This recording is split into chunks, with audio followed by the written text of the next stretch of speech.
Hello and welcome to this channel. मैं हूं इम्तियाज़ मालिक और आज की इस वीडियो में हम बात करेंगे mock test 11th on science for finance account assistant. जो इस वीडियो में हम कंसेप्ट्स कवर करेंगे वो है Dobson unit, what, Newton second law of motion, ionic and covalent compound, electropositive elements, Ohm's law, vitamins और डिजीजेस के रिलेटेड। और हाँ, अगर आप चाहते हो कि इन वीडियोस की आपको पीडीएफ मिले तो वो आपको मैं प्रोवाइड कर दूंगा टेलीग्राम चैनल पे। आपको लिंक डिस्क्रिप्शन बॉक्स में मिल जाएगा, आप ज्वाइन कर सकते हो। तो चलिए शुरू करते हैं। Question number first, Dobson unit is equivalent to, ये मॉलिक्यूल्स की फॉर्म में इन्होंने दिया है कि वन डॉप्सन यूनिट किसके बराबर होता है। ये डॉप्सन यूनिट होता है क्या? It is the unit of ozone. आप जानते हो ओजोन का जो एक मॉलिक्यूल होता है उसमें ऑक्सीजन के 3 एटम्स होते हैं, तो इसका क्या रहता है फार्मूला O3। अब एक डॉप्सन यूनिट कितना है? सपोज हमारे पास एक वर्टिकल आयर कॉलम है इस तरीके से। अब ये इसका बेस है, अगर ये बेस कितना है 1 सेंटीमीटर इसकी लेंथ है और 1 सेंटीमीटर इसकी ब्रेथ है। और यहाँ पे नीचे बेस पे भी कुछ मॉलिक्यूल्स होंगे, फिर दूसरी लेयर उसके ऊपर से आएगी, फिर तीसरी लेयर उसके ऊपर से आएगी। जो ये पहली लेयर आएगी, अगर इसमें जो ये मॉलिक्यूल्स होंगे यानी 1 स्क्वायर सेंटीमीटर में कितने मॉलिक्यूल्स होंगे? 2.69 इंटू 10⁻16 कॉलम्स, 16 मॉलिक्यूल्स। अगर इतने मॉलिक्यूल्स होंगे 1 सेंटीमीटर स्क्वायर के, तो हम बोलेंगे ये जो ओजोन है वो कितना है? 1 डॉप्सन यूनिट है। अगर इसको थिकनेस की फॉर्म में देखें, थिकनेस की फॉर्म में हम बोलते हैं कि 1 डॉप्सन यूनिट बराबर होता है 0.01 mm, या फिर हम बोलते हैं ये बराबर है 10 माइक्रोमीटर के। ठीक है। ब्लैक, ये जो हम बोलते हैं ओजोन होल वो किसको बताते हैं? ओजोन होल मतलब अगर थिकनेस जो है इसकी अराउंड 300 डॉप्सन यूनिट से कम हो जाए तो तब हम बोलते हैं ओजोन होल है जी। तो 300 डॉप्सन यूनिट हो गया 3 mm से कम अगर हो जाए तो हम उसको बोलते हैं ओजोन होल होगा। तो 1 Dobson unit is equivalent to, molecules की फॉर्म में 2.69 इंटू 10⁻16 मॉलिक्यूल्स। तो ये इसका ऑप्शन ए सही आंसर रहेगा। सेकंड क्वेश्चन पे बात करेंगे, what is not equivalent to. What क्या है? वाट यूनिट है, किसका यूनिट है? पावर का। अच्छा, पावर होता क्या है? हम जानते हैं कि अगर हम पावर का जो जनरल फार्मूला होता है वो होता है वर्क डन बाय सेकंड। इसका मतलब ये होता है वर्क डन का यूनिट है जूल बाय सेकंड। हम बोलते हैं ना हमारे पास कोई बल्ब होता है, हम बोलते हैं ये 10 वाट का, वो क्या है? 10 वाट का। इसका मतलब वो 10 जूल एनर्जी को कंज्यूम कर रहा होता है 1 सेकंड में। 10 जूल एनर्जी को 1 सेकंड में कंज्यूम कर रहा, हम बोलेंगे उसको 10 वाट।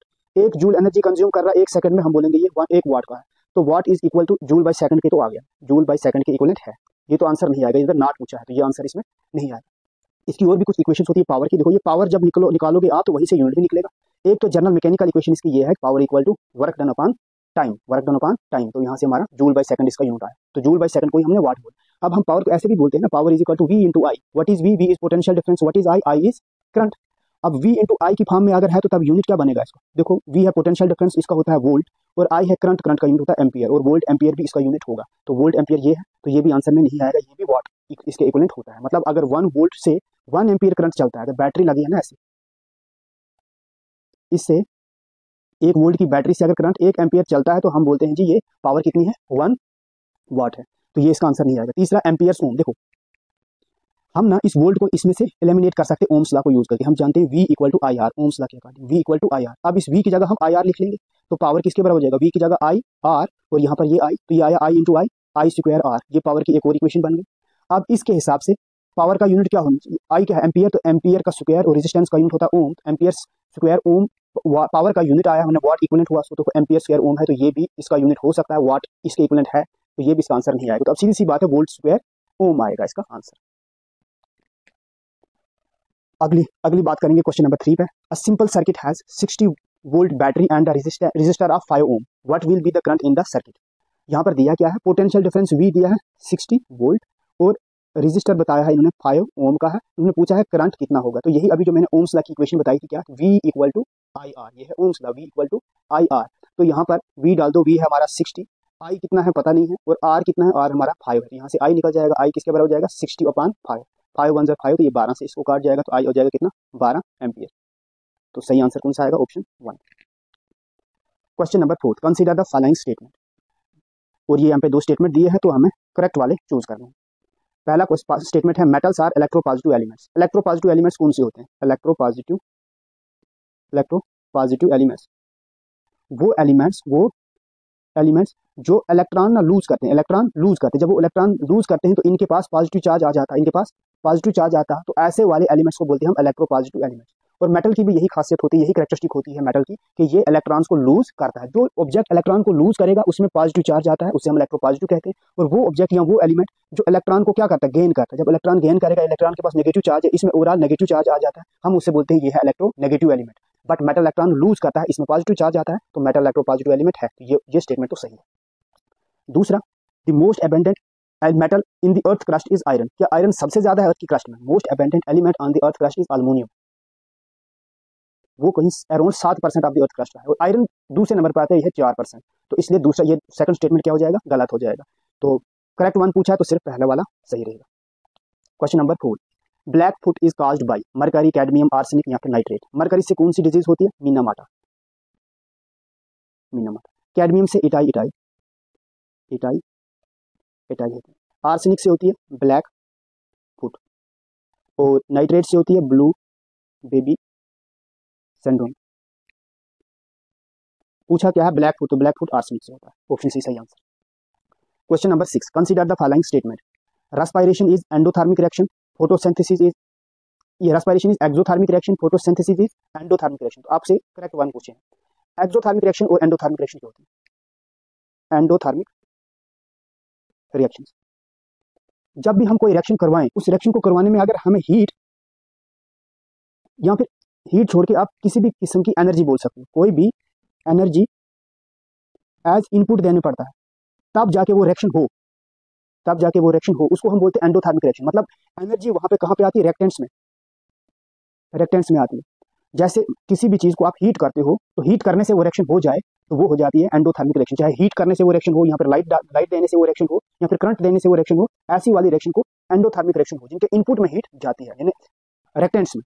जैसे कि हमारी ये फोटोसिंथेसिस है। फोटोसिंथेसिस में क्या होता है कि यहाँ पर लाइट एनर्जी चाहिए होती है फोटोसिंथेसिस करवाने के लिए, तो वहाँ फोटोसिंथेसिस हमारी क्या है? एंडोथर्मिक रिएक्शन है। तो ऑप्शन ए सही है, बी वाला, बी स्टेटमेंट सही है। एक्सोथर्मिक रिएक्शंस वो होती है जिनके प्रोडक्ट में हमें मिलती है, क्या मिलती है? एनर्जी, चाहे वो हीट की फॉर्म में मिल रही है, चाहे लाइट की फॉर्म में मिल रही है, तो ऐसी वाली रिएक्शन को बोलते हैं एक्सोथर्मिक रिएक्शन। अब रेस्पिरेशन इज एक्सोथर्मिक रिएक्शन क्या है? ये बिल्कुल है। क्यों? क्योंकि जब खाना डाइजेस्ट हो जाता है उसके बाद रेस्पिरेशन होता है, उसमें हमें क्या, फूड से हमें क्या मिल जाता है? डाइजेस्टेड फूड से हमें एनर्जी मिलती है, तो आउटपुट में हमें एनर्जी मिल रही है। अब जब हमें आउटपुट में एनर्जी मिल रही है तो वो हमारा क्या हुआ? रेस्पिरेशन है ना। जैसे हम कार्बन डाइऑक्साइड, ऑक्सीजन वगैरह लेते हैं और वहां से हमें रिएक्ट करवाते हैं फूड के साथ, और हमें एनर्जी प्रोडक्ट में मिल रही है, तो वो एक्सोथर्मिक रिएक्शन है। ये दोनों स्टेटमेंट सही है, तो बोथ 1 और 2 इसका आंसर है। Question number 7, the formula F equals to ma, F equals to ma is derived from Newton's law. मतलब कौन से न्यूटन्स लॉ से ये निकलता है? Zeroth law, first law, second law या थर्ड लॉ? जीरोथ लॉ तो कोई लॉ ही नहीं। देखो, जो हमारा न्यूटन का सेकंड लॉ है, वो ये बोलता है, जो भी बॉडी का मोमेंटम होता है, कल की वीडियो में हमने मोमेंटम डिस्कस किया था कि वो मास इनटू वेलोसिटी होता है। ये मोमेंटम चेंज तभी होगा जब उस पर फोर्स लगेगी। मतलब न्यूटन फर्स्ट लॉ ये बोलता है कि मोमेंटम जो है ना, dp upon dt, rate of change of momentum, ये प्रोपोर्शनल होता है किसकी? अप्लाइड फोर्स की। फोर्स जितना ज्यादा लगेगा, मोमेंटम भी उतना ज्यादा चेंज होगा। ये Newton second law of motion बोलता है। अब इसको अगर हम इक्वेट करें, देखो d अपॉन dt, मोमेंटम की जगह हम लिख सकते हैं ना m इंटू वी लिख सकते हैं। मोमेंटम बराबर होता है m इंटू वी। अब m कांस्टेंट है, इसको बाहर लिख लेंगे हम, dv अपॉन dt ना, rate of change of velocity with respect to time, ये बराबर होता है एक्सेलरेशन के। किसके बराबर होता है? एक्सेलरेशन के। तो हम यहाँ बोला F is equal to ma, force is equal to product of mass and acceleration. तो ये निकल गया, कौन से लॉ से निकला? न्यूटन सेकंड लॉ से ये डिराइव हो रहा है। इसी पे एक क्वेश्चन करेंगे, Newton second law of motion, जो हमने अभी सीखा क्या है? F equal to ma। यहाँ पे बोल रहा, a person of 80 kg mass runs with a force of 240 newtons, its acceleration should be. तो क्या बोल रहा है? मास यहाँ पर गिवन है 80 kg, फिर फोर्स यहाँ पर दी है 240 न्यूटन, एक्सेलरेशन कितनी है ये बताना है। तो हम जानते हैं ना, F equal to m into में a। What is m? Mass 80, a कितना हमें पता नहीं, लेकिन F दिया है 240, और यहाँ से हम a निकाल सकते हैं। कैसे? हम बोलेंगे a इज इक्वल टू 240, और ये 80 यहाँ जाके डिवाइड में जाएगा। अब ये जीरो ने ये जीरो को काट दिया, 8 1 ज़र 8, 8 3 ज़र 24, एक्सेलरेशन आ जाएगा 3 मीटर पर सेकंड स्क्वायर। एक्सेलरेशन का यूनिट होता है मीटर पर सेकंड स्क्वायर, तो इसका सही आंसर क्या रहेगा? 3 मीटर पर second square, option A. Question number 9, which of the following helps in clotting of the blood. Blood clotting में मतलब ब्लड को एक्सेस में ना बहने दे, ये कौन सा विटामिन हमें हेल्प करता है? विटामिन सी क्या हेल्प करता है? It helps in improving the immunity of blood. Vitamin K यही हेल्प करता है हमारे clotting of blood. Vitamin B, इसका क्या काम है? ये हमारा metabolism, helps in metabolism of cells. और विटामिन ए ये इंप्रूव करता है हमारा night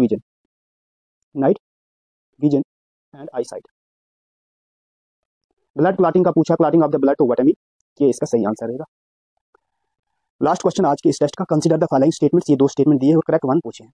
metals react with chlorine to form ionic chloride, non metal do not react with chlorine. देखो, जो क्लोरीन के साथ मेटल या नॉन मेटल रिएक्ट करके क्या बना सकते हैं, आयोनिक क्लोराइड बना सकते हैं या फिर कोवलेंट क्लोराइड बना सकते हैं। आयोनिक क्लोराइड्स क्या होते हैं, जैसे कोई भी मेटल में X लूं और ये है क्लोरीन, कोई ऐसा मेटल जो अपना इलेक्ट्रॉन किसको दे दे, इस क्लोरीन को दे दे, अपनी कोई एक्सेस इलेक्ट्रॉन, क्योंकि इस क्लोरीन को एक इलेक्ट्रॉन की जरूरत होती है, अपना एक्सेस इलेक्ट्रॉन इसको दे दे। अब उसको इलेक्ट्रॉन दे देगा तो ये खुद क्या बन जाएगा, इलेक्ट्रॉन देने से खुद पॉजिटिव चार्ज आ जाता है, पॉजिटिव आयन बनेगा। क्लोरीन के पास नेगेटिव चार्ज आ जाएगा, इस इलेक्ट्रॉन आया तो नेगेटिव चार्ज इसमें आएगा, नेगेटिव चार्ज, ये नेगेटिव आयन बनेगा। अब देखो, ये पॉजिटिव है, ये नेगेटिव है, अपोजिट चार्ज अट्रैक्ट करते हैं, तो ये XCl पॉजिटिव और नेगेटिव की वजह से जुड़कर एक कंपाउंड बन गया। ऐसे वाले को बोलेंगे आयोनिक क्लोराइड। क्या बोलेंगे, आयोनिक क्लोराइड। हमने पीछे अभी कुछ स्टार्टिंग में क्वेश्चन में पढ़ा था कि मेटल इलेक्ट्रोपॉजिटिव होते हैं, वो इलेक्ट्रॉन्स देते हैं और खुद पॉजिटिव चार्ज हासिल करते हैं। जैसे कि हमने एक सुना होगा ना, NaCl, सोडियम क्लोराइड। अब देखो, सोडियम क्या करता है, सोडियम को एक एक्सेस इलेक्ट्रॉन होता है, वो दे देता है किसको, क्लोरीन को इलेक्ट्रॉन दे देता है। अब सोडियम के पास पॉजिटिव चार्ज आ गया, क्लोरीन के पास नेगेटिव चार्ज आया, ये पॉजिटिव आयन बना, ये नेगेटिव आयन बना। अब इनमें अट्रैक्शन आ गई तो क्या बन गया, NaCl, ये पॉजिटिव है, ये नेगेटिव है, तो ये आयनिक कंपाउंड है। तो मेटल क्या करता है, आयनिक कंपाउंड बनाता है, ये सही है। दूसरा, non metal do not react with chlorine, ये गलत है। नॉन मेटल भी क्लोरीन के साथ रिएक्ट करता है, लेकिन करता कैसे, ये जो नॉन मेटल है और ये क्लोरीन है, नॉन मेटल के पास इतने इलेक्ट्रॉन होते नहीं है कि जो इसी को गिफ्ट कर दे के भाई तू रख ले खुश हो जा। ये बल्कि क्या करता है, अपना इलेक्ट्रॉन अपने इर्द गिर्द भी शेयर करवाता है और साथ ही साथ वो उसको बोलता है तो इसके इर्द गिर्द भी घूम, और वैसे ही इसका इलेक्ट्रॉन, क्लोरीन का इलेक्ट्रॉन अपने इर्द गिर्द भी घूमेगा और इसके इर्द गिर्द भी घूमेगा, उनसे दोनों की स्टेबिलिटी आती है। ऐसे वाले बॉन्ड को, ऐसे वाले कंपाउंड को हम कोवलेंट बॉन्ड या फिर कोवलेंट क्लोराइड कह लेते हैं। कोवलेंट बॉन्ड या फिर कोवलेंट, क्लोरीन के साथ बनेगा तो कोवलेंट क्लोराइड। एग्जांपल है जैसे इसकी HCl, हाइड्रोजन एक नॉन मेटल है, इसके पास एक इलेक्ट्रॉन होता है, क्लोरीन को एक इलेक्ट्रॉन चाहिए होता है, अब हाइड्रोजन को भी एक इलेक्ट्रॉन और चाहिए ताकि स्टेबल हो जाए। अब ये क्या करते हैं दोनों, ये भी एक इलेक्ट्रॉन शेयर करता है, ये भी एक इलेक्ट्रॉन शेयर करता है, आपस में करते हैं, इसका इलेक्ट्रॉन इधर भी घूमा और इसका इलेक्ट्रॉन इधर भी घूमा, ये दोनों ऐसे घूमते रहते हैं। अब HCl जुड़ गए, इलेक्ट्रॉन्स इन्होंने शेयर करे, बल्कि गिफ्ट ही नहीं कर दिए पूरे। अब ये वाला जो बॉन्ड बन गया, ये है कोवलेंट बॉन्ड, या इसको हम बोलेंगे कि नॉन मेटल क्लोरीन के साथ रिएक्ट करके क्या बनाता है, कोवलेंट क्लोराइड बनाता है। तो ये वाला गलत है, यहाँ पे ये बोल रहे थे कि रिएक्शन ही नहीं करता, नॉन मेटल रिएक्ट करता है, इसलिए सही सिर्फ 1 रहेगा। ऑप्शन ए इसका सही आंसर रहेगा। एट द एंड में कहना चाहूंगा, अगर आपको वीडियोस मेरी अच्छी लगती है तो प्लीज क्या करो, सब्सक्राइब कर लो, लाइक करो और कमेंट करो। इससे होता क्या है, मेरा चैनल ग्रो हो जाएगा और मुझे इससे मोटिवेशन मिलती है ताकि मैं यहाँ पे काम कर सकूँ।